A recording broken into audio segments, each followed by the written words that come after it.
Shalom ಪ್ರಿಯ ದೇವಜನವೇ, ಈ ಒಂದು ವಾಕ್ಯ ನಿಮಗಾಗಿನೇ. ಇದು ಬಂದ್ಬಿಟ್ಟು ಪ್ರಾರ್ಥನೆ ವಿಷಯವಾಗಿರುತ್ತೆ.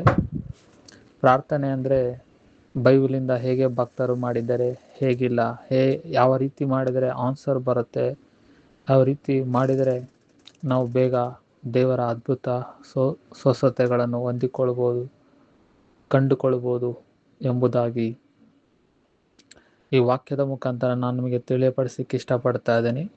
ದಯವಿಟ್ಟು ಈ ವಾಕ್ಯವನ್ನು ಪ್ರತಿಯೊಬ್ಬರಿಗೆ ಶೇರ್ ಮಾಡಿ, ನಮ್ಮ ಚಾನಲನ್ನು ಸಬ್ಸ್ಕ್ರೈಬ್ ಮಾಡಿ, ಲೈಕ್ ಮಾಡಿ, ಕಾಮೆಂಟ್ ಮಾಡಿ. ನಿಮ್ಮ ಪ್ರಾರ್ಥನೆ ವಿಷಯಗಳನ್ನು ಕಾಮೆಂಟಲ್ಲಿ ತಿಳಿಯಪಡಿಸಿ. ನಾವು ಖಚಿತವಾಗಿ ಪ್ರಾರ್ಥನೆ ಮಾಡಲಿಕ್ಕಿರ್ತೀವಿ. ಇದನ್ನು ಪ್ರತಿಯೊಬ್ಬರಿಗೆ ಶೇರ್ ಮಾಡಿ, ಯಾಕೆಂದರೆ ಅನೇಕರು ಪ್ರಾರ್ಥನೆ ಯಾವ ರೀತಿ ಮಾಡಬೇಕು ಕನ್ಫ್ಯೂಷನಲ್ಲಿರ್ತಾರೆ. ಯಾವ ರೀತಿ ಮಾಡಬಾರ್ದು, ಯಾವ ರೀತಿ ಮಾಡಬೇಕು, ಯಾವ ರೀತಿ ಮಾಡಿದರೆ ಕೇಳ್ತಾನೆ ಅನ್ನೋ ಒಂದು ಕ್ವಶನಲ್ಲಿ ಇರ್ತಾರೆ. ಸಾಧ್ಯವಾದಷ್ಟು ಈ ವಾಕ್ಯದ ಮುಖಾಂತರ ಅವರಿಗೆ ಅರ್ಥವಾಗುತ್ತೆ. ಎಲ್ಲರಿಗೆ ಶೇರ್ ಮಾಡಿ.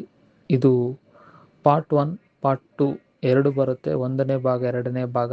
2 ಮೆಸೇಜ್ ಕೇಳಿದ್ರೆ ನಿಮಗೆ ಸಂಪೂರ್ಣ ಅರ್ಥ ಆಗುತ್ತೆ. ದಯವಿಟ್ಟು ಶೇರ್ ಮಾಡಿ. Thank you. 16ನೇ ಅಧ್ಯಾಯ 23ನೇ ವಚನ ನಾವು ಓದಿಕೊಳ್ಳುವಂತರಾಗಿರ. 16:23. ಆ ದಿನದಲ್ಲಿ ನೀವು ನನಗೆ ಯಾವ ಪ್ರಶ್ನೆಯನ್ನು ಮಾಡುವುದಿಲ್ಲ. ನಿಮಗೆ ನಿಜ ನಿಜವಾಗಿ ಹೇಳುತ್ತೇನೆ, ನೀವು ತಂದೆಯನ್ನು ಏನಾದರೂ ಬೇಡಿಕೊಂಡರು ಅದನ್ನು ಆತನು ನನ್ನ ಹೆಸರಿನ ಮೇಲೆ ನಿಮಗೆ ಕೊಡುವನು. 100% ಸದುತ್ತರಗಳು ಕೂಡ ದೇವರು ಕೊಡಲಿಕ್ಕೆ. ಓಕೆನಾ? ಅದಕ್ಕೆ ಈ ಪ್ರಾರ್ಥನೆ ವಾಕ್ಯ ಅಂಶವನ್ನು ನೀವು ಕೇಳಿ ನೋಡಿ. ಯೇಸು ಸ್ವಾಮಿ ತನ್ನ 12 ಮಂದಿ ಶಿಷ್ಯರ ಬಳಿಯಲ್ಲಿ ಹೀಗೆ ಕೇಳ್ತಾ ಇದ್ದಾರೆ. ಏನಂತ? ಇದುವರೆಗಾಗಿ ನನ್ನ ನಾಮದಲ್ಲಿ ಏನು ಬೇಡಿಕೊಂಡಿಲ್ಲ, ಇನ್ನು ಮುಂದೆ ನೀವು ಬೇಡಿಕೊಳ್ಳಿರಿ, ನನ್ನ ಹೆಸರಿನಲ್ಲಿ ತಂದೆ ನಿಮಗೆ ಕೊಡುವನು. ನೀವು ಬೇಡಿಕೊಳ್ಳ್ರಿ, ಏನ್ ಮಾಡ್ತಾನಂತೆ? ಕೊಡುತ್ತಾನೆ ಅಂತೆ. ಓಕೆನಾ? ಬೇಡಿಕೊಳ್ಳುವುದು, ಕೇಳಿಕೊಳ್ಳುವುದು ಏನು ಅರ್ಥ ಅಂತ ಇವತ್ತು ನಾವು ಸ್ವಲ್ಪ ಧ್ಯಾನ ಮಾಡುವಂತರಾಗಿ. ಇದನ್ನ ನಾವು ಪ್ರಾರ್ಥನೆ ಅಂತೀವಿ. ಏನಂತೀವಿ ಇದನ್ನ? ಪ್ರಾರ್ಥನೆ. ನೋಡಿ, ಯೇಸುವಿನ ನಾಮ ಅದು ಆ ನಾಮದಲ್ಲಿ ಬೇಡುವಾಗ ಕೊಡಲ್ಪಡುತ್ತೆ. ಆ ನಾಮ ಸ್ವಸ್ಥತೆ ಕೊಡುತ್ತೆ, ಆ ನಾಮ ಜಯ ಕೊಡುತ್ತೆ, ಆ ನಾಮ ಎಲ್ಲ ಮಾಡುತ್ತೆ ಅಂತ ನಮಗೆ ಗೊತ್ತು. ಆ ನಾಮವನ್ನು ಉಪಯೋಗ ಮಾಡಿಕೊಳ್ಳೋದು ಕೂಡ ನಮಗೆ ಗೊತ್ತಿರ್ಬೇಕು. ಆ ನಾಮದಲ್ಲಿ ಪ್ರಾರ್ಥನೆ ಮಾಡೋದು ಕೂಡ ನಮಗೆ ಗೊತ್ತಿರ್ಬೇಕು. ಆ ನಾಮದಲ್ಲಿ ಬೇಡಿಕೊಳ್ಳೋದಕ್ಕೆ ಬೇಕಾದ ಜ್ಞಾನ ಕೂಡ ನಮ್ಮಲ್ಲಿ ಈ ದಿನ ಇರಬೇಕು. ಓಕೆನಾ? ಅದಕ್ಕೆ ಇಲ್ಲಿ ಯೇಸು ಸ್ವಾಮಿ ಹೇಳ್ತಾ ಇದ್ದಾನೆ, ಇದುವರೆಗಾಗಿ ನೀವು ಬೇಡಿಕೊಂಡಿಲ್ಲ, ಇನ್ನು ಮುಂದೆ ಬೇಡಿಕೊಳ್ಳ್ರಿ, ನನ್ನ ಹೆಸರಿನಲ್ಲಿ ನಿಮಗೆ ಎಲ್ಲವೂ ಕೊಡಲ್ಪಡುತ್ತಂತೆ. ಓಕೆನಾ? ಅದಕ್ಕೆ ನಾವು ಅದಕ್ಕ ಏನಂತ ಕರಿತೀವಿ ಅಂದ್ರೆ ಪ್ರಾರ್ಥನೆ ಅಂತೀವಿ. ಏನಂತೀವಿ ಅದನ್ನ? ಪ್ರಾರ್ಥನೆ.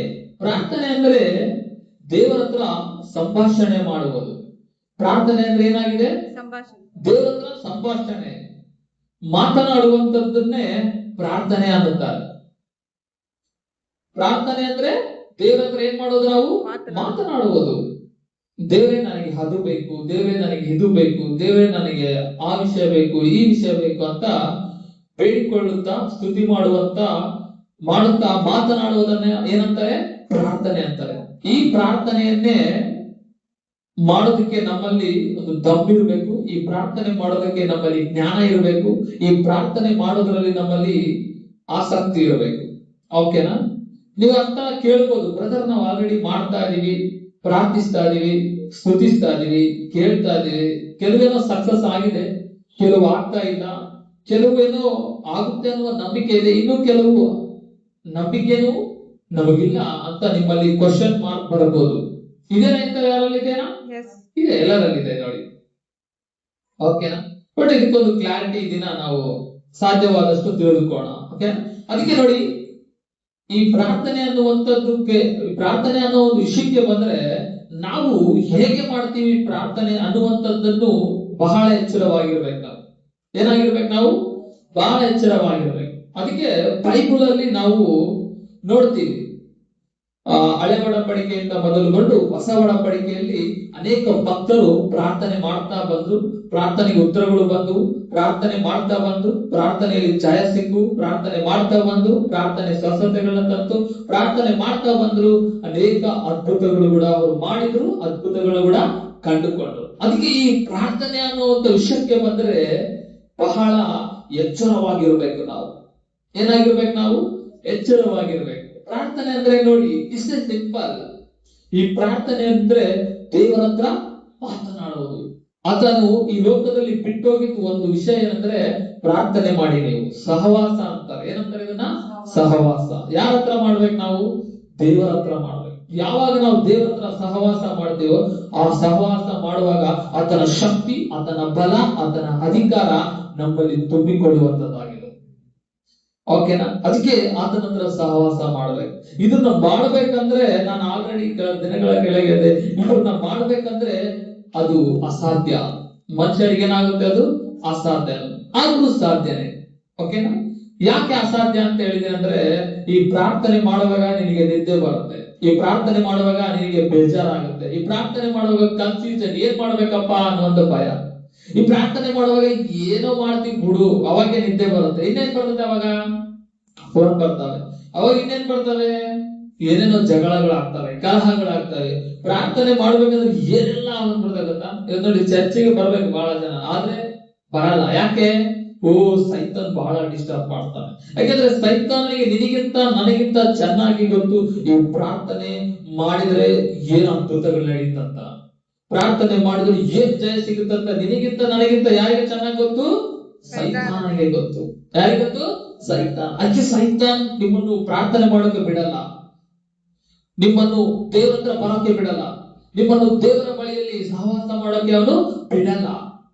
ಅವಾಗೆ ನಿದ್ದೆ, ಅವಾಗೆ ಹೊಟ್ಟೆ ಹಸಿವು, ಅವಾಗೆ ಎಲ್ಲಿಗೆ ಹೋಗ್ಬೇಕು, ಅವಾಗೆ ಬಿಸಿ ಬಿಸಿ ಬಿಸಿ ಬಿಸಿ ಬಿಸಿ. ಎಲ್ಲದ್ರಿಂದ ಏನ್ ಮಾಡ್ತಾನೆ ಗೊತ್ತಾ? ದೂರ ಮಾಡ್ತಾನೆ. ಪ್ರಾರ್ಥನೆ ಮಾಡದಂಗೆ ಎಲ್ಲಾ ವಿಷಯಗಳಲ್ಲಿ ನಿಮ್ಮನ್ನು ಬಿಸಿ ಮಾಡಿ ಪ್ರಾರ್ಥನೆಗೆ ಏನ್ ಮಾಡ್ತಾನೆ? ಅವನು ದೂರ ಮಾಡ್ತಾನೆ. ಅದಕ್ಕೆ ನೋಡಿರ, ಭಕ್ತರು ಪ್ರಾರ್ಥನೆ ಮಾಡಿದಂತೆ. ಯಾರು? ಭಕ್ತರು. ದಾವೀದ ದಿನಕ್ಕೆ ಎಷ್ಟು ಸಾರಿ ಪ್ರಾರ್ಥಿಸಿದ? 3 ಸಾರಿ ಪ್ರಾರ್ಥನೆ ಮಾಡ್ತಾರೆ. ಎಷ್ಟು ಸಾರಿ? 3 ಸಾರಿ ಪ್ರಾರ್ಥನೆ ಮಾಡ್ತದ. 7 ಸಾರಿ ಸ್ತುತಿ ಮಾಡ್ತಾ ಇದ್ದ. ದಾನಿಯೇಲ ಎಷ್ಟು ಸಾರಿ ಪ್ರಾರ್ಥನೆ ಮಾಡ್ತಿದ್ದ? 3 ಸಾರಿ ಪ್ರಾರ್ಥನೆ ಮಾಡ್ತಾ ಇದ್ದ. ಹೊಸ ಒಡಂಬಡಿಕೆಯಲ್ಲಿ ಕೂಡ ಕೊರ್ನೇಲ್ ಪ್ರಾರ್ಥನೆ ಮಾಡದಂತೆ, ಶಿಷ್ಯರು ಪ್ರಾರ್ಥನೆ ಮಾಡಿದ್ರಂತೆ, ಯೇಸು ಸ್ವಾಮಿ ಪ್ರಾರ್ಥನೆ ಮಾಡದಂತೆ, ಎಲ್ಲರೂ ಏನ್ ಮಾಡ್ತಾ ಇದ್ರು? ಪ್ರಾರ್ಥನೆ. ಯಾಕೆ ಪ್ರಾರ್ಥನೆ ಮಾಡ್ಬೇಕು? ನಾನು ಪ್ರಾರ್ಥನೆ ಅನ್ನುವಂಥದ್ದು ಪರಲೋಕದಿಂದ ನೀವು ಹೊಂದಿಕೊಳ್ಳೋದಕ್ಕೆ ಅದೊಂದು ಉತ್ತಮವಾದಂತ ಮಾರ್ಗ. ಏನಾಗಿದೆ ಅದು? ಅದೊಂದು ಮಾರ್ಗ. ಅಂಗಡಿಗೆ ಹೋದ್ರೆ ದುಡ್ಡು ಕೊಡ್ಬೇಕು, ಶಾಪಿಂಗ್ ಮಾಡಿದ್ರೆ ದುಡ್ಡು ಕೊಟ್ಟು ಬರ್ಬೇಕು, ಅದು ಇದು ಎಲ್ಲ ತಗೊಂಡು ದುಡ್ಡು ಕೊಟ್ಟು ಬರ್ಬೇಕು. ಬಟ್ ಪ್ರಾರ್ಥನೆಗೆ ದುಡ್ಡು ಅವಶ್ಯಕತೆ ಇಲ್ಲ. ಪ್ರಾರ್ಥನೆಗೆ ನಿನ್ನ ಮನಸ್ಸು, ನಂಬಿಕೆ, ಆ ಒಂದು ಆಸಕ್ತಿ ಬಹಳ ಅವಶ್ಯಕತೆ. ಏನಾಗಿದೆ? ಬಹಳ ಅವಶ್ಯಕತೆ. ಓಕೆ, ನಾವೆಲ್ಲ ಪ್ರಾರ್ಥನೆ ಮಾಡ್ತಾ ಇದೀವಿ ಇವಾಗ. ಬಟ್ ಪ್ರಾರ್ಥನೆಗೆ ಯಾಕೆ ಉತ್ತರ ಬರಲ್ಲ? ಉತ್ತರ ಯಾವಾಗ ಬರ್ತವೆ, ಹೇಗಿರ್ಬೇಕು, ಇವತ್ತು ನಾವು ತಿಳಿದುಕೊಳ್ಳೋಣ. ಓಕೆನಾ? ಪ್ರಾರ್ಥನೆ ಮಾಡ್ಬೇಕಂದ್ರೆ ಯಾರ್ಯಾರು ಹೇಗೆ ಮಾಡಿದ್ರು ಬೈಬಲ್ ಇಂದ ನಾವು ಕಲ್ತ್ಕೊಳ್ಬೇಕು. ಯಾರ್ಯಾರು ಹೇಗೆ ಮಾಡಿದ್ರು ಬೈಬಲ್ ಇಂದ ಕಲ್ತ್ಕೊಳ್ಬೇಕು. ಅಥವಾ ನೀನು ಕೂಡ ಹೇಗೆ ಪ್ರಾರ್ಥನೆ ಮಾಡ್ಬೇಕು ಇದನ್ನ ತಿಳ್ಕೊಳ್ಬೇಕು. ಸುಮ್ಮನೆ ಪ್ರಾರ್ಥನೆ ಮಾಡೋದಲ್ಲ, ಏನೋ ಬಿಡು ಈ ಸ್ವಾಮಿಗೆ 2 ಮಾತು ಹೇಳಿ 5 ನಿಮಿಷ ಕೂತ್ಕೊಂಡು ಮಾತಾಡಿ ಹೋಗ್ಬಿಡೋಣ, ಅದಲ್ಲ ಪ್ರಾರ್ಥನೆ ಅಂದ್ರೆ. ಹೇಳಿ, ಅದಲ್ಲ ಪ್ರಾರ್ಥನೆ. 1 ನಿಮಿಷಕ್ಕೆ 2 ನಿಮಿಷ ಅದಲ್ಲ ಪ್ರಾರ್ಥನೆ ಅಂದ್ರೆ. ಏನೋ ನಾನು ಯಾವಾಗ್ಲೂ ಮನಸ್ಸಲ್ಲೇ ಅನ್ಕೊತಿರ್ತಾರಂತೆ, ಎಲ್ಲಿ ಕುಂತ್ರೆ ನಿಂತ್ರು ಕೂಡ ಮನಸ್ಸಲ್ಲೇ ಅನ್ಕೊಳ್ಳೋದು, ಅದೊಂದು ಬೇರೆ. ಅದು ಓಕೆನಾ? ಅದು ಬೇರೆ. ನೋಡಿ, ಇವಾಗ ನಾನು ನಿಮಗೆ ಹೇಳ್ತೀನಿ, ಒಂದು ಕೆಲವೊಂದು ಉದಾಹರಣೆಗಳು ಹೇಳ್ತೀನಿ ನಾನು ನಿಮಗೆ. ಒಂದು, ನಿನಗೆ ತುಂಬಾ ನಿದ್ದೆ ಬರ್ತಾ ಇದೆ ಇವಾಗ. ಏನ್ ಬರ್ತಾ ಇದೆ ಇವಾಗ? ನಿನಗೆ ತುಂಬಾ ನಿದ್ದೆ ಬರ್ತಾ ಇದೆ. ತುಂಬಾ ನಿದ್ದೆ ಬಂದಾಗ ಎಷ್ಟು ಮಂದಿ ನಿಂತ್ಕೊಂಡು ನಿದ್ದೆ ಮಾಡಿದ್ದೀರಾ? ನಿಂತ್ಕೊಂಡು ಯಾರಾದ್ರೂ ಮಾಡ್ತೀರಾ? ನಿಂತ್ಕೊಂಡಿದ್ದೆ ಯಾರು ಮಾಡಲ್ಲ. ನಿಂತ್ಕೊಂಡು ಯಾರಾದ್ರೂ ಮಾಡ್ತೀರಾ ನಿದ್ದೆ? ಒಬ್ರು ಮಾಡಲ್ಲ. ಕೂತ್ಕೊಂಡೇನೋ ಸ್ವಲ್ಪ ಹೊತ್ತು ಮಾಡಬಹುದು, ಜರ್ನಿಯಲ್ಲಿದ್ದಾಗ ಸ್ವಲ್ಪ ಹೊತ್ತು ಮಾಡಬಹುದು, ಆಫೀಸಲ್ಲಿ ಇಲ್ಲ ಸ್ಕೂಲ್ಗಳಲ್ಲಿ ಎಲ್ಲೋ ಕೂತಲ್ಲಿ ಸ್ವಲ್ಪ ಏನ್ ಮಾಡ್ಬೋದು, ನಾವು ನಿದ್ದೆ ಮಾಡಬಹುದು. ಬಟ್ ನಿಂತ್ಕೊಂಡು ಯಾರು ಮಾಡಕ್ಕಾಗಲ್ಲ. ಸರಿಯಾದ ನಿದ್ದೆ ತೃಪ್ತಿ ಆಗ್ಬೇಕು ನಿದ್ದೆ ಮಾಡ್ಬೇಕಂದ್ರೆ ಅಂದ್ರೆ ಎಲ್ಲಿ ಸಾಧ್ಯ ಅದು? ಆರಾಮ್ ಮಲ್ಕೊಳ್ಳೋದು, ಬಂಡೆ ಮೇಲೆ, ಬೆಡ್ ಮೇಲೆ, ಚಾಪೆ ಮೇಲೆ ಮಲ್ಕೊಂಡ್ರೆ ಏನ್ ಬರ್ತದಾಗ? ಒಳ್ಳೆ ನಿದ್ದೆ ಬರ್ತದೆ, ಹೌದಾ ಇಲ್ಲ? ಅವಾಗ ನಿನ್ನ ಬಾಡಿ ಫ್ರೀ ಆಗುತ್ತೆ, ಮೈಂಡ್ ಫ್ರೆಶ್ ಆಗುತ್ತೆ, ಎಲ್ಲ ಓಕೆ ಓಕೆ ಆಗಿರ್ತಾವ. ಯಾವಾಗ? ಚೆನ್ನಾಗಿ ಮಲಗಿದಾಗ. ಅರ್ಥ ಆಗ್ತೇವ ನಿಮಗೆ? ಎಷ್ಟು ಮಂದಿಗೆ ಅರ್ಥ ಆಗ್ತಿದ್ದು? ಹಾಗೆ ಪ್ರಾರ್ಥನೆಯಲ್ಲಿ ವಿಧ ವಿಧವಾಗಿ ಮಾಡಬಹುದು. ನೀನು ಪ್ರಾರ್ಥನೆ ಹೇಗೆ ಮಾಡಬಹುದು? ನೀನು ವಿಧ ವಿಧವಾಗಿ ಪ್ರಾರ್ಥನೆಗಳು ಮಾಡಬಹುದು. ಅದಕ್ಕೆ ನೀನು ತಿರುಗಾಡ್ಕೊಂತ ಪ್ರಾರ್ಥನೆ ಮಾಡಬಹುದು, ಕೂತ್ಕೊಂಡು ಪ್ರಾರ್ಥನೆ ಮಾಡಬಹುದು, ಸಾಮಾನ್ ತೊಳ್ಕ ಅಂತ ಪ್ರಾರ್ಥನೆ ಮಾಡಬಹುದು, ಪಾತ್ರೆ ತೊಳ್ಕ ಅಂತ ಪ್ರಾರ್ಥನೆ ಮಾಡಬಹುದು, ಕೆಲಸ ಮಾಡ್ಕೊಂತ ಪ್ರಾರ್ಥನೆ ಮಾಡಬಹುದು. ಬೇರೆ ಬೇರೆ ವಿಧದಲ್ಲಿ ಕೂಡ ನೀವೇನ್ ಮಾಡಬಹುದು? ಪ್ರಾರ್ಥನೆ ಮಾಡಬಹುದು. ಕಾರಲ್ಲಿ ಹೋಗಿ ಪ್ರಾರ್ಥನೆ ಮಾಡಬಹುದು, ಬೈಕ್ ನಾಗ ಹೋಗುವಾಗ ಪ್ರಾರ್ಥನೆ ಮಾಡಬಹುದು, ಸ್ಕೂಲ್ ಹೋಗುವಾಗ, ಕಾಲೇಜ್ ಹೋಗುವಾಗ ಏನ್ ಮಾಡಬಹುದು? ಪ್ರಾರ್ಥನೆ ಮಾಡಬಹುದು. ಓಕೆನಾ? ಮೊಣಕಾಲ ಹಾಕಿ ಪ್ರಾರ್ಥನೆ ಮಾಡಬಹುದು, ಕೂತ್ಕೊಂಡು ಪ್ರಾರ್ಥನೆ ಮಾಡಬಹುದು, ಮಲ್ಕೊಂಡು ಪ್ರಾರ್ಥನೆ ಮಾಡಬಹುದು, ನಂಬಿಕೆಯಿಂದ ಕೂಡ ಪ್ರಾರ್ಥನೆ ಮಾಡಬಹುದು, ಆಸಕ್ತಿಯಿಂದ ಪ್ರಾರ್ಥನೆ ಮಾಡಬಹುದು. ಬಟ್ ಯಾವ ಪ್ರಾರ್ಥನೆಗೆ ಸದುತ್ತರಗಳಿದೆ ಸಿಗುತ್ತೆ, ನಾವು ಅದನ್ನ ಚೆನ್ನಾಗಿ ಗಮನಿಸಬೇಕು. ಏನ್ ಮಾಡ್ಬೇಕು? ನಾವು ಅದನ್ನ ಓಕೆನಾ? ಒಂದೊಂದಕ್ಕೊಂದು ರಿಸಲ್ಟ್ ಇರ್ತವೆ. ನೀವು ಕುತ್ಕೊಂಡು ಊಟ ಮಾಡ್ಬೋದು, ಮಲ್ಕೊಂಡು ಊಟ ಮಾಡ್ಬೋದು, ನಿಂತ್ಕೊಂಡು ಮಾಡ್ಬೋದು, ಓಟ ಅಂತ ಮಾಡ್ಬೋದು, ಹೆಂಗಾದ್ರೂ ಮಾಡ್ಬೋದು. ಬಟ್ ಅದಕ್ಕೊಂದು ಕ್ರಮ ಇರ್ತದೆ. ಏನಿರ್ತದೆ ಅದಕ್ಕ? ಕ್ರಮ. ಹೇಗೆ ಜಾಸ್ತಿ ಊಟ ಮಾಡೋದು? ಎಲ್ಲ ಹೇಗೆ ಊಟ ಮಾಡೋದು? ಕುಂತ್ಕೊಂಡು. ಜಾಸ್ತಿ ಹೇಗೆ ಊಟ ಮಾಡೋದು? ನಿಂತ್ಕೊಂಡ? ಇಲ್ಲ. ಹೇಗೆ ನೀವೇನ್ ಮಾಡ್ತೀರಾ? ಕುತ್ಕೊಂಡ? ನಾನು ಮಲ್ಕೊಂಡು ಮಾಡ್ತೀರಾ ಅನ್ಕೊಂಡೆ, ಇಲ್ಲ ಅಂದ್ರೆ ತಿರ್ಗಾಡ್ಕೊಂತ ಮಾಡ್ತೀರ ಅನ್ಕೊಂಡೆ. ಇಲ್ಲ ಅಲ್ವಾ? ಜಾಸ್ತಿ ಜನ ಹೇಗೆ ಅದು ಎಲ್ಲರೂ ಹೇಗೆ ಮಾಡೋದು? ಕುಂತೆ ಚೆನ್ನಾಗಿ ಕುಂತು ಅದ್ಭುತವಾಗಿ ಊಟ ಮಾಡಬಹುದು. ಓಕೆ? ಹಾಗೆ ಪ್ರಾರ್ಥನೆಯಲ್ಲಿ ಕೂಡ ಒಂದು ಸಿಸ್ಟಮ್ ಇದೆ.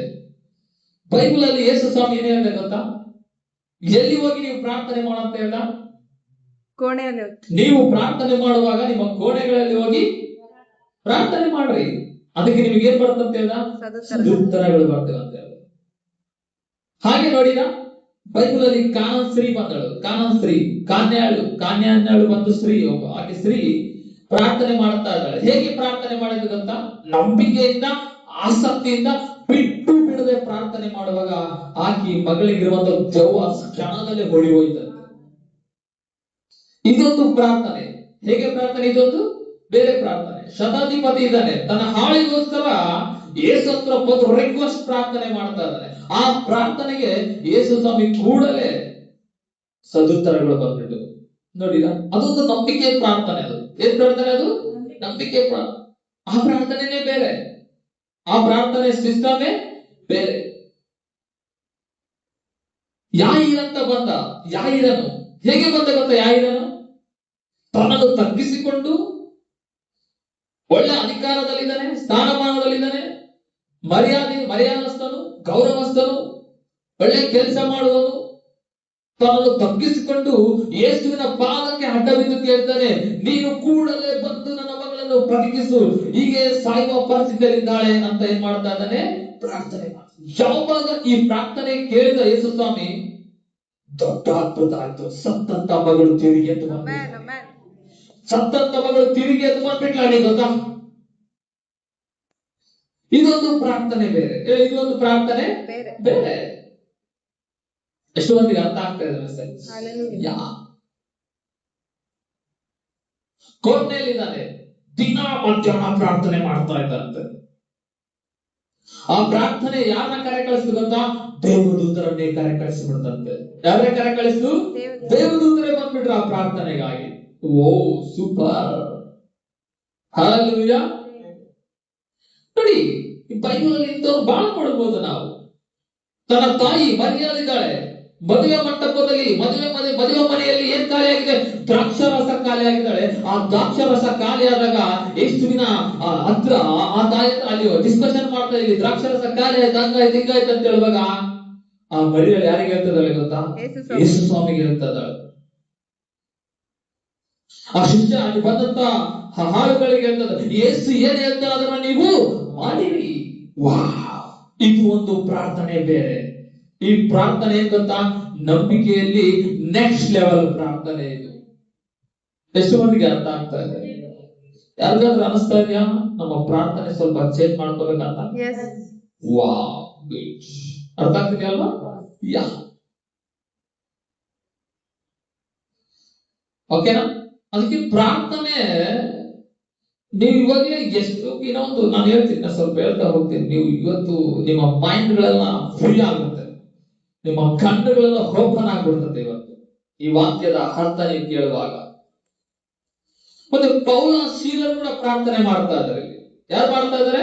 ಪೌಲ ಶೀಲರು ಸೆರೆಮನೆಯಲ್ಲಿದ್ದಾರೆ, ಬಾಧೆಯಲ್ಲಿದ್ದಾರೆ, ಗಾಯದಲ್ಲಿದ್ದಾರೆ, ಕತ್ತಲೆಯಲ್ಲಿದ್ದಾರೆ, ಏನಾಗುತ್ತೋ ಅನ್ನುವ ಕನ್ಫ್ಯೂಷನ್ ನಲ್ಲಿದ್ದಾರೆ. ಮಧ್ಯರಾತ್ರಿಯಲ್ಲಿ ಸ್ತುತಿಗಳೆ ಪದಗಳಿಂದ ಪ್ರಾರ್ಥನೆ ಮಾಡುವಾಗ ಮುಚ್ಚಲ್ಪಟ್ಟ ಎಲ್ಲ ಬಾಗಿಲುಗಳು ಓಪನ್ ಆಗುತ್ತವೆ, ಕಟ್ಟಲ್ಪಡದ ಎಲ್ಲ ಕಟ್ಟುಗಳು ಬ್ರೇಕ್ ಆದವು, ಆ ಬೇಡಿಗಳು ಓಪನ್ ಆದವು. ಯಾಕೆ ಗೊತ್ತಾ? ಆ ಪ್ರಾರ್ಥನೆಯಲ್ಲಿರುವಂತ ಪವರ್, ಆ ಪ್ರಾರ್ಥನೆಯಿಂದ ಶಕ್ತಿ, ಆ ಪ್ರಾರ್ಥನೆಯಿಂದ ಅಧಿಕಾರ, ಆ ಪ್ರಾರ್ಥನೆಯಿಂದ ದೊಡ್ಡ ಬಿಡುಗಡೆ ಅಲ್ಲಿ ಬಂದ್ಬಿಡ್ತು ಗೊತ್ತಾ? ಆ ಪ್ರಾರ್ಥನೆ ಹೇಗೆ ಮಾಡಿದ್ರು ಗೊತ್ತಾ? ಮಧ್ಯರಾತ್ರಿ ಅಂತ ಹೇಳ್ತಾರೆ.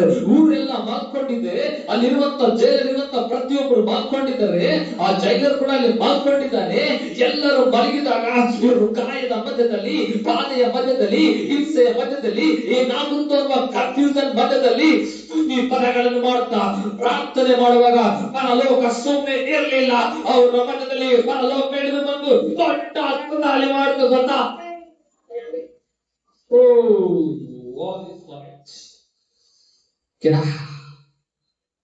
ಎಷ್ಟು ಮಂದಿ ಈ ರೀತಿ ಪ್ರಾರ್ಥನೆ ಮಾಡ್ತೀರಾ? ಹಠ ಇರಬೇಕು ನಮಗೆ ಪ್ರಾರ್ಥನೆ ಮಾಡಬೇಕಾದ್ರೆ, ದಾಹ ಇರಬೇಕು ನಮಗೆ ಪ್ರಾರ್ಥನೆ ಮಾಡಬೇಕಂದ್ರೆ. ಏನಿರ್ಬೇಕು ನಮಗೆ? ಹಠ ಇರಬೇಕು, ದಾಹ ಇರಬೇಕು, ಹಸುವೆ ಇರಬೇಕು. ಪ್ರಾರ್ಥನೆ ಕೇಳ್ತಾನೋ ಇಲ್ಲ ಅಂತ ಲೇಜಿನೆಸ್ ಬೇಡ, ಪ್ರಾರ್ಥನೆಗೆ ಉತ್ತರ ಬರ್ತಂತ ಅಪನಂಬಿಕೆ ಬೇಡ.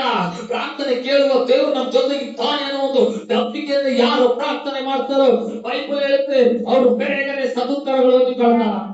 ಅವರು ದೇವರನ್ನ ಕದಲಿಸುವವರಾಗಿರ್ತಾರೆ, ಅವರ ದೇವರನ್ನ ಬರ ಮಾಡುವವರಾಗಿರ್ತಾರೆ, ಅವರ ದೇವರನ್ನ ನಿದ್ದೆ ಮಾಡಕ್ಕೆ ಕುದುರಕ್ಕೆ ಬಿಡಕ್ಕಿಲ್ಲ ಅಂತವ್ರು ದೇವರನ್ನ ಕದಲಿಸುವಂತರಾಗಿರ್ತಾರೆ. ಅಂತ ಪ್ರಾರ್ಥನೆ ಯಾರಾದ್ರೂ ಇಲ್ಲಿ ಮಾಡ್ತೀರಾ? ಮಾಡೋರಿಗೆ ಇದೇ ವಾರದಲ್ಲಿ ಸದುತ್ತರಗಳು ಬರ್ಲಿಕ್ಕಿರ್ತವೆ, ಮಾಡೋರಿಗೆ ಇದೇ ವಾರದಲ್ಲಿ ಬಿಡುಗಡೆಗಳಾಗ್ಲಿಕ್ಕಿರ್ತವೆ, ಮಾಡೋರಿಗೆ ಇದೇ ವಾರದಲ್ಲಿ ಅನೇಕ ಅದ್ಭುತಗಳು ನಡೀಲಿಕ್ಕಿರ್ತವೆ. ಅದಕ್ಕೆ ಸಮ್ ಟೈಮ್ ನಮ್ಮ ಪ್ರಾರ್ಥನೆ ಲೈಫ್ ಚೇಂಜ್ ಆಗ್ಬೇಕು. ಏನಾಗ್ಬೇಕು? ಚೇಂಜ್ ಆಗ್ಬೇಕು ನಮ್ಮ ಪ್ರಾರ್ಥನೆ ಲೈಫ್. ಗೊತ್ತಾ? ಆ ಮಧ್ಯಾಹ್ನದಲ್ಲಿ 3 ಗಂಟೆ ನಡೆಯತಕ್ಕ ಪ್ರಾರ್ಥನೆಗೆ ಸುಂದರ ದ್ವಾರಗಳೆಂಬ ಆಲಯಕ್ಕೆ ಹೋಗ್ತಾ ಇದ್ದಾರೆ ಪೇತ್ರ ಯೋಹಾನರು. ಅಲ್ಲಿ ಕುತ್ಕೊಂಡು ಒಬ್ಬರು ಭಿಕ್ಷಾ ಬೇಡ್ತಾ ಇದ್ದಾನೆ. ಅವ್ರು ಹೇಳ್ತಾ ಇದಾರೆ, ನಮ್ಮನ್ನು ದೃಷ್ಟಿಸಿ ನೋಡು, ನಮ್ಮ ಹತ್ರ ಬೆಳ್ಳಿ ಬಂಗಾರ ಇಲ್ಲ ಆಗ್ಲಿ, ನಜರೇತಿನ ಯೇಸುವಿನ ಹೆಸರಿನಲ್ಲಿ ಕಮಾನ್ ಎದ್ದು ನಡೆದಾಡು ಅಂತ ಪ್ರಾರ್ಥನೆ ಮಾಡುವಾಗ ಹುಟ್ಟು ಕುಂಟನು ಎದ್ದು ನಡೆದಾಡಲಿಕ್ಕೆ ಶಕ್ತಿ, ಬಲ, ಅಧಿಕಾರ ಬಂತು ಅಲ್ಲಿ. ಆ ಪ್ರಾರ್ಥನೆಗೊಂದು ಶಕ್ತಿ ಇದೆ, ಆ ಪ್ರಾರ್ಥನೆಗೊಂದು ಬಿಡುಗಡೆ ಇದೆ, ಆ ಪ್ರಾರ್ಥನೆಗೊಂದು ಜಯ ಇದೆ, ಆ ಪ್ರಾರ್ಥನೆಗೊಂದು ದೊಡ್ಡ ಬದಲಾವಣೆ ಇದೆ. ಹಲ್ಲೆಲೂಯಾ! ಯಾರಾದ್ರೂ ಇಂಥ ಪ್ರಾರ್ಥನೆ ಮಾಡ್ತೀರಾ? ಬೈಬಲ್ ಹೇಳುತ್ತೆ ಗಲಿಲೆಯಲ್ಲಿ ಕನ್ಫ್ಯೂಷನ್ ಅಲ್ಲಿ, ತೊಂದರೆಗಳಲ್ಲಿ, ಹಿಂಸೆಗಳಲ್ಲಿ ಇದ್ದಾಗ ಅಪೊಸ್ತಲರ ಕೃತ್ಯದಲ್ಲಿ 5ನೇ ಅಧ್ಯಾಯದಲ್ಲಿ ಅವರು ಕುಂತು ಪ್ರಾರ್ಥನೆ ಮಾಡುವಾಗ ಅವರು ಕುಂತಂತ ಸ್ಥಳ ನಡುಗಿತಂತೆ, ಶೇಕ್ ಆಯ್ತಂತೆ. ಏನ್ ಮಾಡುವಾಗ? ಪ್ರಾರ್ಥನೆ ಮಾಡುವಾಗ ಅವರು ಕೂತ ಸ್ಥಳ ಏನಾಯ್ತಂತೆ ಗೊತ್ತಾ? ಶೇಕ್ ಆಯ್ತಂತೆ. ಓ ಸೂಪರ್! ಬದಲಾಯ್ತು, ಚೇಂಜ್ ಆಯ್ತು. ಯಾವಾಗ? ಪ್ರಾರ್ಥನೆ ಮಾಡುವಾಗ. ಸ್ವಲ್ಪ ಯೋಚನೆ ಮಾಡಿ, ಪ್ರಾರ್ಥನೆಗಿರುವಂತ ಪವರ್ ಹೆಂಗಿದೆ, ಪ್ರಾರ್ಥನೆಗಿರುವಂತ ಶಕ್ತಿ ಇದೆ. ಅದಕ್ಕೆ ಈ ನಿದ್ದೆ ಒಪ್ಪಲ್ಲಿ ಇರಬಾರ್ದು. ಪ್ರಾರ್ಥನೆ ಮಾಡುವಾಗ ಹೇಗಿರ್ಬಾರ್ದು? ಬಹಳ ಮಂದಿ ಸ್ತೋತ್ರ ಸ್ತೋತ್ರ ಸ್ತೋತ್ರ ಅನ್ಕ ಹಂಗೆ ನಿದ್ದೆ ಮಾಡ್ಬಿಡ್ದ, ಒಣಕಾಲ ಹಾಕಿ ಹಂಗೆ ಬಾಳ ಬಿದ್ದು ಮಕ್ಕೊಂಡ್ಬಿಡ್ತಾರೆ. ಅದೆಲ್ಲ ಪ್ರಾರ್ಥನೆ ಅಂತ ಹೇಳಿ, ಅದೆಲ್ಲ ಪ್ರಾರ್ಥನೆ ಅಂದ್ರೆ ಅರ್ಥ ಆಗ್ತದೆ ನಿಮಗೆ? ಅದೆಲ್ಲ ಪ್ರಾರ್ಥನೆ ಅಂದ್ರೆ ಕೆಲವು ಸುಮ್ಮನೆ ಕುಂತ್ಕೊಳ್ಳೋದು ಪ್ರಾರ್ಥನೆ ಮಾಡೋದು, ಅದೆಲ್ಲ ಪ್ರಾರ್ಥನೆ ಒಂದು ಕ್ರಮಬದ್ಧವಾಗಿರ್ಬೇಕು. ಏನಾಗಿರ್ಬೇಕು? ಕ್ರಮಬದ್ಧವಾಗಿರ್ಬೇಕು. ನೀನು ಪ್ರಾರ್ಥನೆ ಮಾಡುವಾಗ ಎಲ್ಲ ಕೆಲಸ ಪಕ್ಕಕ್ಕಿಡು, ಆ ಮೊಬೈಲ್ ಪಕ್ಕಕ್ಕಿಡು, ಆ ವಾಟ್ಸ್ಆಪ್ ಪಕ್ಕಕ್ಕಿಡು, ಆ ಇನ್ಸ್ಟಾಗ್ರಾಮ್ ಪಕ್ಕಕ್ಕಿಡು, ಪ್ರತಿ ಒಂದನ್ನು ಪಕ್ಕಕ್ಕಿಟ್ಟು ಅಪ್ಪನ ಹತ್ರ ಹೋಗಿ ಮೊಣಕಾಲು ಹಾಕಿ ಯೇಸುವೇ ಎಂದು ಕರಿ. ದೊಡ್ಡ ದೊಡ್ಡ ಅದ್ಭುತಗಳಿನ ಮುಂದೆ ಬಂದು ಬೀಳ್ತವೆ, ದೊಡ್ಡ ದೊಡ್ಡ ಬಿಡುಗಡೆಗಳಿನ ಮುಂದೆ ಬೀಳ್ತವೆ, ದೊಡ್ಡ ದೊಡ್ಡ ಜಯಗಳ ಮುಂದೆ ಬೀಳ್ತವೆ. ನೀವು ಮುಚ್ಚಲ್ಪಟ್ಟ ಎಲ್ಲ ಡೋರ್ಗಳು ಯೇಸು ನಾಮದಲ್ಲಿ ಓಪನ್ ಆಗುತ್ತೆ. ಯಾರಾದ್ರೂ ಓಪನ್ ಮಾಡಿದ್ರೆ ಆ ಡೋರ್ಗಳ, ಆ ಸಾಲದ ಡೋರ್ಗಳು ಕ್ಲೋಸ್ ಆಗಲಿಕ್ಕಿದೆ, ಆ ಭಯದ ಡೋರ್ಗಳು ಕ್ಲೋಸ್ ಆಗಿದೆ, ಮರಣದ ಡೋರ್ಗಳು ಕ್ಲೋಸ್ ಆಗಲಿಕ್ಕಿದ್ದಾವೆ. ತೊಂದರೆಗಳು, ಆತಂಕ, ಏನಾಗುತ್ತೋ ಅನ್ನೋ ಕನ್ಫ್ಯೂಷನ್, ಕೊರತೆ, ಸಾವಿಲ್ಲದ ಪ್ರತಿಯೊಂದು ಪರಿಸ್ಥಿತಿಗಳು ಕ್ಲೋಸ್ ಮಾಡ್ಲಿಕ್ಕಿದ್ದಾನೆ.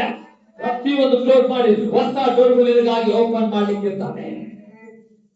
ಹಲ್ಲೆಲೂಯಾ. ಅಂತ ಪ್ರಾರ್ಥನೆ ಮಾಡ್ಲಿಕ್ಕೆ ರೆಡಿ ಆಗಿದ್ದೀರಾ? ಲೇಜಿ ಇರ್ಬೇಡ, ಹೇಳಿ ಲೇಜಿ ಇರ್ಬೇಡ, ಕ್ರಮಬದ್ಧವಾಗಿರು. ಉಪವಾಸ ಅಂದ್ರೆ ಎಲ್ಲವನ್ನು ಪಕ್ಕಕ್ಕಿಟ್ಟು ಸನ್ನಿಧಾನದಲ್ಲಿ ಸಮಯ ಕಳೆ. ದೊಡ್ಡ ದೊಡ್ಡ ಅದ್ಭುತಗಳಿವೆ. ಮೊಣಕಾಲಾಗ 1 ಗಂಟೆ ಪ್ರಾರ್ಥನೆ ಮಾಡು, ಬದಲಾಗದಂತ ಪ್ರತಿಯೊಂದು ಬದಲಾಗಲಿಕ್ಕೆ ಹಠ ಇರ್ಬೇಕು. ನಮ್ಗೆ ಏನಿರ್ಬೇಕು? ನಮಗೆ ಎಲ್ಲರೊಂದು ಕಡೆ ಪ್ರಾರ್ಥನೆ ಮಾಡ್ತಾ ಇದ್ದಾರೆ. ಬಾಳನ ದೇವರಿಗೆ ಎಲ್ಲರೂ ಪ್ರಾರ್ಥನೆ ಮಾಡ್ತಾ ಇದ್ದಾರೆ. ಎಲ್ಲರೂ ತಮ್ಮ ತಮ್ಮ ಮೈಗಳನ್ನ ಕೆರೆದುಕೊಳ್ತಾ ಇದ್ದಾರೆ, ಹರಿದುಕೊಳ್ತಾ ಇದ್ದಾರೆ. ಬ್ಲಡ್ ಬರ್ತಾ ಇದೆ. 450 ಜನಗಳು, ಪೂಜಾರಿಗಳು ಪ್ರಾರ್ಥನೆ ಮಾಡ್ತಾ ಇದ್ದಾರೆ ಪರಲೋಕದಿಂದ ಬೆಂಕಿ ಬರ್ಬೇಕಂತ. ಎಷ್ಟು ಗೋಳಾಡಿದ್ರು, ಎಷ್ಟು ಪೇಚಾಡಿದ್ರು, ಎಷ್ಟು ಪ್ರಾರ್ಥನೆ ಮಾಡಿದ್ರು. ಬೆಳಗ್ಗೆಯಿಂದ ಮಧ್ಯಾಹ್ನದ ಸಾಯಂಕಾಲವರೆಗಾಯ್ತು. ಅಲ್ಲಿ ಯಾವ ಉತ್ತರಗಳೇ ಇಲ್ಲ. ಏನಿಲ್ಲ ಅಲ್ಲಿ? ಎಲ್ಲಿ ಯಾವ ಉತ್ತರಗಳಿಲ್ಲ. ಕರ್ಬೇಲಿನ ಬೆಟ್ಟದಲ್ಲಿ ಏಲಿಯನು 10 ಸೆಕೆಂಡ್ 20 ಸೆಕೆಂಡ್ ಒಂದೇ ಒಂದು ಪ್ರಾರ್ಥನೆ ಮಾಡ್ದ. ದೇವರೇ, ನೀನೇ ಸತ್ಯ ದೇವರಾಗಿದ್ರೆ ಪರಲೋಕದಿಂದ ಬೆಂಕಿ ಬರಲಿ ಅಂತ ಪ್ರಾರ್ಥನೆ ಮಾಡುವಾಗ ದೊಡ್ಡ ಬೆಂಕಿ ಬಂದು ಅಲ್ಲಿದ್ದ ಯಜ್ಞ ಹೋಮವನ್ನೇ ಏನ್ ಮಾಡ್ತು ಗೊತ್ತಾ? ಸರ್ವನಾಶ ಮಾಡಿಬಿಡುದು. ಒಂದು ಪ್ರಾರ್ಥನೆಗೆ ಅಂತ ಶಕ್ತಿ ಇದೆ. ಪ್ರಾರ್ಥನೆ ಅಂದ್ರೆ ಸುಮ್ನೆ ಅಲ್ಲ. ಒಬ್ಬೊಬ್ರು ಕೈ ಕೊಟ್ಕೊಳ್ಳಿ. ಪ್ರಾರ್ಥನೆ ಅಂದ್ರೆ ಸುಮ್ನೆ ಅಲ್ಲ ಅಂತ. ಪ್ರಾರ್ಥನೆ ಅಂದ್ರೆ ಸುಮ್ನೆ ಅಲ್ಲ. ಪ್ರಾರ್ಥನೆ ಅಂದ್ರೆ ನಿನ್ನ ಕಟ್ಟುಗಳೆಲ್ಲ ಬ್ರೇಕ್ ಆಗ್ಬಿಡ್ತವೆ. ಪ್ರಾರ್ಥನೆ ಅಂದ್ರೆ ತುಂಬಗಳು ಓಡಿ ಹೋಗ್ತವೆ. ಪ್ರಾರ್ಥನೆ ಅಂದ್ರೆ ಸದುತ್ತರಗಳು ಬರ್ತವೆ. ಪ್ರಾರ್ಥನೆ ಗರ್ಭಫಲಗಳನ್ನ ತೆರೆಯುತ್ತೆ. ಪ್ರಾರ್ಥನೆ ಸಾಲ ಬಾಧಗಳನ್ನ ಹೀಲ್ ಮಾಡುತ್ತೆ. ಪ್ರಾರ್ಥನೆ ಮರಣಗಳನ್ನ ಹೊಡೆಯುತ್ತೆ. ಪ್ರಾರ್ಥನೆ ದೊಡ್ಡ ದೊಡ್ಡ ಕಾರ್ಯಗಳನ್ನ ಮಾಡ್ತದೆ. ಪ್ರಾರ್ಥನೆ ಇರುವಂತ ಬ್ಯೂಟಿ ಅಂತದ್ದು, ಪ್ರಾರ್ಥನೆ ಇರುವಂತ ರಹಸ್ಯ ಅಂತದ್ದು, ಪ್ರಾರ್ಥನೆ ಇರುವಂತ ದೊಡ್ಡ ಕಾರ್ಯಗಳಂತದ್ದು. ಅಮ್ಮ ಚಪ್ಪಳಿ ಚೆನ್ನಾಗಿ ಚಪ್ಪಳಿ ಹೊಡಿ. ಹಲ್ಲೆಲೂಯಾ. ಎಷ್ಟು ಮಂದಿ ಪ್ರಾರ್ಥನೆ ಮಾಡಕ್ ಆಸಕ್ತಿ ಬರ್ತದೆ? ಹಲ್ಲೆಲೂಯಾ. ಅರ್ಥ ಆಯ್ತಾ? ಏನೋ ಪ್ರಾರ್ಥನೆ ಒಳಗೆ ಏನೋ ಬೇಜಾರ. ಏನ್ ಮಾಡ್ಬೇಕು ಬಿಡು, ಮಾಡಿ ಸಾಕಾಗಿದೆ. ಮಾಡಿ ಸಾಕಾಗದಲ್ಲ. ಮಾಡುವ ಕ್ರಮ ತಪ್ಪಿ ಹೋಗಿದೆ ನಿಂದು. ಮಾಡಿ ಸಾಕಾಗಿಲ್ಲ. ಮಾಡುವ ಸಿಸ್ಟಮ್ ಚೇಂಜ್ ಆಗಿದೆ ನಿಂದು. ಮಾಡಿ ಸೋತೋಗಿದಲ್ಲ. ಮಾಡಿದ್ದು ಪ್ರಾರ್ಥನಾ ಸ್ಥಿತಿ ಸರಿಯಾಗಿಲ್ಲ. ಯಾವಾಗೋ ಅಳು ಅಳ ಪ್ರಾರ್ಥನೆಗೆ ಉತ್ತರ ಅಲ್ಲ. ಅಳುವ ಪ್ರಾರ್ಥನೆಗೆ ಉತ್ತರ ಬರುವಂತದ್ದಲ್ಲ.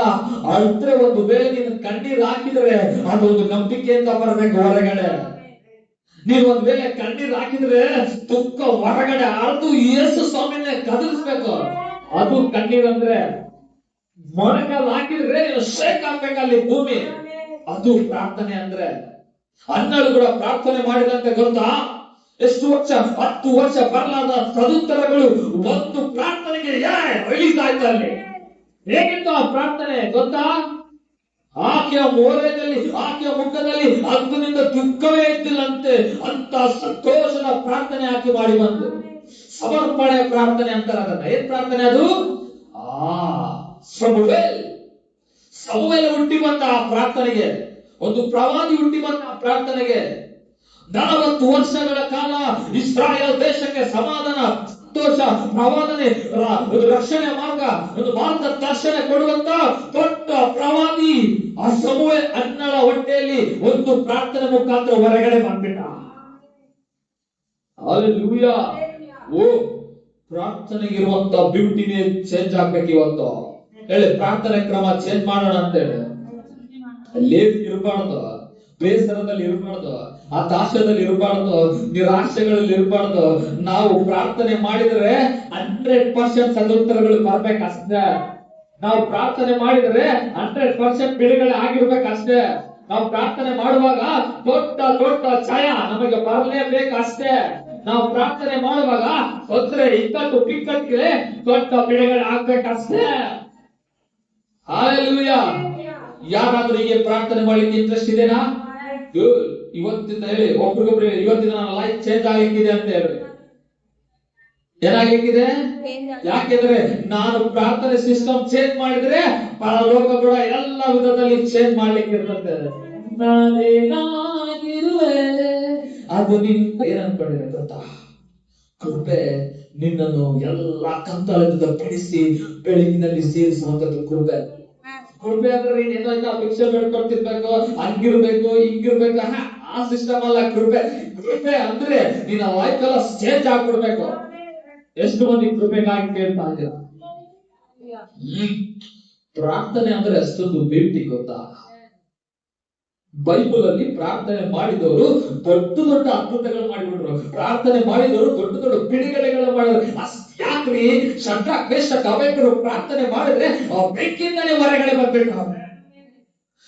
ದಾನಿಯೇಲ್ ಪ್ರಾರ್ಥನೆ ಮಾಡಿದ್ರೆ ಸಿಂಹದ ಬಾಯಿಗಳು ಕ್ಲೋಸ್ ಆಗ್ಬಿಡುವ ರಾತ್ರಿ ಕಾಲದಲ್ಲಿ. ಮೊರ್ದೆಕೈ ಪ್ರಾರ್ಥನೆ ಮಾಡಿದ್ರೆ 3 ದಿನಗಳ ಉಪವಾಸ ಪ್ರಾರ್ಥನೆ ಮಾಡುವಾಗ ಆ ದೇಶದಲ್ಲಿ ಬರಬೇಕಾದಂತ ಬರಣ, ಆ ದೇಶ ನಾಶ ಆಗ್ಬೇಕಾಗಿದ್ದು, ಆ ದೇಶಕ್ಕೆ ವಿರೋಧವಾಗಿ ನಿಂತ ಆ ಮಾನವೇ ಇಲ್ಲದಂತೆ ಆಗ್ಬಿಡ್ತು. ಯಾಕೆ? ಪ್ರಾರ್ಥನೆ ಹೇಳಿ. ಪ್ರಾರ್ಥನೆ ಅಂದ್ರೆ ಇರುತ್ತೆ. ಹೌದಾ ಇಲ್ಲ? ಎಷ್ಟು ಮಂದಿಗೆ ಅರ್ಥ ಆಗ್ತದೆ? ಓಹೋ, ಪ್ರಾರ್ಥನೆಗೆ ದೊಡ್ಡ ಬದಲಾವಣೆಗಳ ಆರಂಭ. ಅದಕ್ಕೆ ಯೇಸು ಹೇಳಿದ್ದು, ಇದುವರೆಗಾಗಿ ನೀವೇನು ಬೇಡಿಕೊಂಡಿಲ್ಲ, ಪ್ರಾರ್ಥನೆ ಮಾಡುತ್ತಾ ನನ್ನ ಬಳಿಗೆ ಬಂದು ಬೇಡಿಕೊಳ್ಳ್ರಿ, ಎಲ್ಲವನ್ನು ನಾನು ನಿನಗೆ ತೆಗೆದುಕೊಡ್ತೀನಿ. ಓಕೆ? ಏನ್ ಕೇಳ್ಕೊಳ್ತೀರಾ? ಅವನ ಮನೆ ನನಗಾಗ್ಲಿ, ಅವನ ಹೆಂಡತಿ ನನಗಾಗ್ಲಿ, ಅವನ ಗಂಡ ನನಗಾಗ್ಲಿ, ಅದು ನನಗಾಗ್ಲಿ. ಕಣ್ಮುಚ್ಚಿ ನಾವು ಪ್ರಾರ್ಥನೆ ಮಾಡೋಣ. Thank you Jesus. ಸರ್ವಶಕ್ತನೇ, ಯೇಸು ನಾಮದಲ್ಲಿ ಪ್ರಾರ್ಥಿಸ್ತೇನೆ. ಕೊಟ್ಟಂತ ವಾಕ್ಯಕ್ಕಾಗಿ ಸ್ತೋತ್ರ. ಈ ವಾಕ್ಯ ಇಲ್ಲಿ ಕೂಡಿ ಬಂದ ಎಲ್ಲರ ಜೀವನದಲ್ಲಿ ಬಿಡುಗಡೆ, ಸ್ವಸ್ಥತೆ, ಅದ್ಭುತಗಳನ್ನು ಮಾಡಲಿ. ನನ್ನ ನಾಮದಲ್ಲಿ ಬೇಡಿಕೊಳ್ಳಿರಿ, ನಿಮಗೆ ಸದುತ್ತರಗಳನ್ನು ಕೊಡ್ತೀನಿ ಅಂತ ಹೇಳಿದೆಲ್ಲ ಅಪ್ಪ. ಬೇಡಿಕೊಳ್ಳುವ ಪ್ರತಿಯೊಬ್ಬರಿಗೆ ಸದುತ್ತರ, ಬಿಡುಗಡೆ, ಸ್ವಸ್ಥತೆ, ಜಯ ಸಿಗಲಿ. ನಮ್ಮ ಮಕ್ಕಳ ಪ್ರಾರ್ಥನೆ ಸಿಸ್ಟಮ್ ಚೇಂಜ್ ಆಗಬೇಕು, ಪ್ರಾರ್ಥನೆ ಪರಿವರ್ತನೆ ಆಗಬೇಕು, ಪ್ರಾರ್ಥನೆ ಮಾಡುವ ಬದಲಾವಣೆ, ಪ್ರಾರ್ಥನೆ ಮಾಡೋದಕ್ಕೆ ಮನಸ್ಥಿತಿ ಬದಲಾಗಲಿ, ಆಸಕ್ತಿ ಬರಲಿ, ನಂಬಿಕೆ ಬರಲಿ, ಧೈರ್ಯ ಬರಲಿ, ಉಪವಾಸದಲ್ಲಿ ಮಾಡುವ ಶಕ್ತಿ ಬರಲಿ, ಎಲ್ಲದರಲ್ಲಿ ಒಂದೊಂದು ಬದಲಾವಣೆ ಆಗಲಿ. ಬ್ಲೆಸ್ಸಿಂಗ್ ಕೊಡಿ. ಪ್ರಾರ್ಥನೆ ಮಾಡುವಾಗ ಬಿಡುಗಡೆ, ಅದ್ಭುತ, ಸ್ವಸ್ಥತೆ, ಜಯ ಮಕ್ಕಳಿಗೆ ಸಿಗಲಿ. ಯೇಸು ನಾಮದಲ್ಲಿ ಪ್ರಾರ್ಥನೆ.